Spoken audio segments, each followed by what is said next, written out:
This video is dedicated to saying goodbye to Plenty of Fish Dating, because Plenty of Fish Dating is really no longer free. About 2017, they were taken over by Match.com. They gave Marcus Friend, the original owner, about $1 million, and now that Plenty of Fish has been taken over by corporate giants, it's gone to hell. The dating site, since it was taken over in 2017, kind of began to do a steady decline anyway. Before that, when it was owned by Marcus Friend, I kind of liked the fact that the website wasn't perfect. The JavaScript coding was a little bit less than professional because it allowed me, a programmer, to take advantage of some of these bugs and flaws and create programs like POF Auto Message Sender, which sent messages automated all by itself unattended, and the POF username search tool, which is now pretty much useless because all of these security holes were plugged up by the new Plenty of Fish dating site. And now with Plenty of Fish, it still has some bugs and flaws despite being professionally programmed at this point,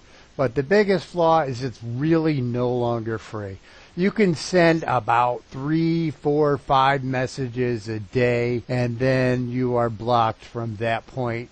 And you get this right here. So essentially, as far as I'm concerned, if you can only send 3 to 5 messages a day on Plenty of Fish, I thought the previous limit of 50 messages a day was limiting enough. But now that you can only send 4 or 5 messages, I find this website worthless. You know, what's really disgusting about this to me is I know for a fact that Plenty of Fish was bringing in about $10,000 a day from advertising revenue, and what, this is not enough for you? They still have their ads, but now they're making you pay to upgrade. So as far as I'm concerned, I really hope Plenty of Fish crashes and burns.